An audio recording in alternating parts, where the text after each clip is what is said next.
Pour charger et convertir le fichier exporté depuis la plateforme E3M, il faut importer le fichier. Donc dans le menu Données, il faut importer le fichier, obtenir des données à partir d'un fichier, et c'est un fichier CSV.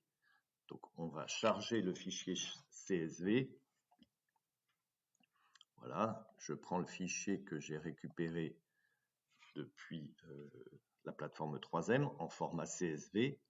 Il va m'afficher un extrait. Là, je vais vérifier UTF-8, on ne change pas. Le séparateur, c'est le point virgule, ce qui fait des colonnes bien présentées. Je vais transformer les données. Et donc là, je vais lui indiquer que chaque colonne a un format particulier. Donc la première colonne ici, c'est la date et l'heure. Et dans le type de données, c'est bien marqué date et heure. Donc là, on est bon, on ne change pas. La deuxième colonne, c'est un entier, mais il a un séparateur là qui nous gêne. Donc on va remplacer les valeurs. On va aller dans les options avancées, lui dire qu'on veut remplacer ce caractère spécial. Et ce caractère spécial, c'est un espace insécable. Donc il y a un espace entre les milliers et les unités. Et je lui dis de les remplacer. Voilà.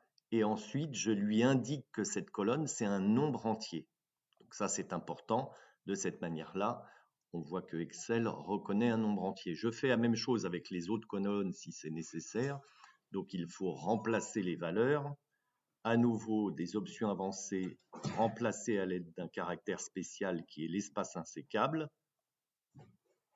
Et j'indique que c'est un nombre entier. Voilà, la dernière colonne ici n'est pas utilisée. On pourrait répéter l'opération autant de fois que nécessaire. Cette fois-ci, le format est correctement exposé. Donc, je vais fermer et charger. Donc, ce que je viens de faire maintenant va être appliqué à la totalité du fichier. Et donc, je vais récupérer un fichier Excel bien formaté avec les bonnes colonnes et je vais pouvoir l'utiliser dans Excel. Il me reste juste à enregistrer ce fichier et j'ai terminé.